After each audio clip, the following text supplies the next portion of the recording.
বৈষম্য বিরোধী ছাত্র আন্দোলনের নেতৃত্বে ছাত্র জনতার গণ অভ্যুত্থানের শেখ হাসিনা সরকারের পতনের পর বেরিয়ে আসছে বিচার বহির্ভূত হত্যা, গুম ও আয়নাঘরের মতো মানবতা বিরোধী ঘৃণ্য অপরাধের নানা তথ্য, যা ছিল গত 15 বছর ধরে ভিন্নমত পোষণকারী, অধিকার কর্মী, সাংবাদিক কিংবা প্রতিপক্ষ রাজনৈতিক দলকে দমনপীড়নের অন্যতম হাতিয়ার। অন্তর্বর্তীকালীন সরকার এই জঘন্য অপরাধের শাস্তি নিশ্চিত করার জন্য একজন বিচারপতির নেতৃত্বে স্বাধীন তদন্ত কমিশন গঠন করেছেন। তাদের ৪৫ কার্যদিবসের মধ্যে প্রতিবেদন জমা দেওয়ার কথা। এছাড়া গতকাল বাংলাদেশ স্বাক্ষর করেছে আন্তর্জাতিক গুম বিরোধী সনদে। এমনই এক ভিন্ন প্রেক্ষাপটে আজ দেশে পালিত হচ্ছে আন্তর্জাতিক গুম প্রতিরোধ দিবস। শেখ হাসিনা সরকারের শাসনামলে আটক, গুম, খুন ও আয়নাঘরে ত্রাসের রাজত্ব নিয়ে কুমার বিশ্বজিৎ রায়ের প্রতিবেদন। প্রিয়জনদের ফিরিয়ে দেবার দাবিতে অনেক মানুষকে রাজপথে প্লেকার্ড হাতে দাঁড়িয়ে থাকতে দেখা গেছে গত 15 বছরে। এদের মধ্যে ছিল শিশু, নারী, এমনকি প্রবীণ নাগরিক। অনেক শিশু কান্না করতে করতে রাজপথে ঘুমিয়ে পড়েছিল। কোমলমতি শিশুদের কেউ কেউ লিখেছিল, বাবা কেন আসে না।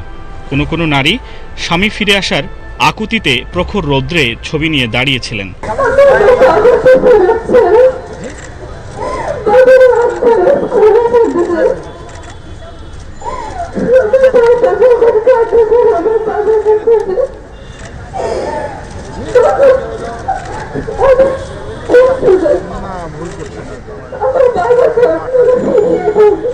আমি তো সবসময় এটি অপেক্ষা করি কখন আমাকে মা বলে ডাকবে, কখন এসে বলে মা আমি তো চলে আসছি।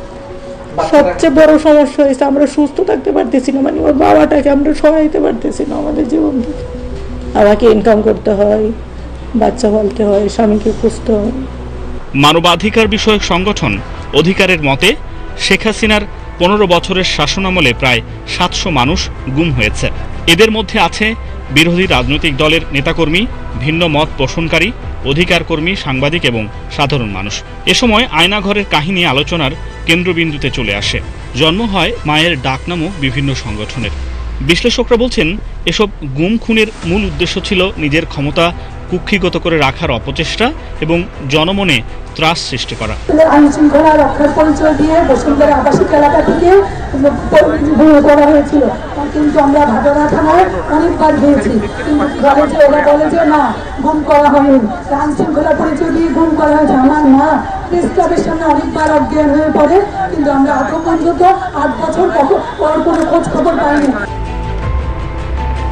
ছাত্র জনতার বিপ্লবের পর ডক্টর মোহাম্মদ ইউনূসের নেতৃত্বে অন্তর্বর্তীকালীন সরকারের দায়িত্ব নেবার পর প্রাধান্য পায় রাষ্ট্রীয় সংস্কার এবং সুশাসন। এমনই এক প্রেক্ষাপটে বৃহস্পতিবার আন্তর্জাতিক গুম বিরোধী সনদে স্বাক্ষর করে বাংলাদেশ।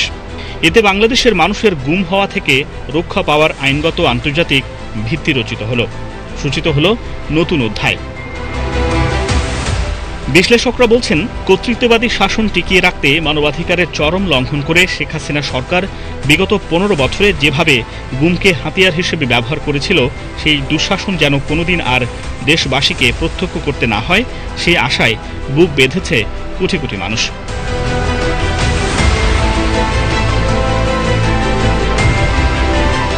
কুমার বিশ্বজিৎ রায়, বাংলাদেশ টেলিভিশন।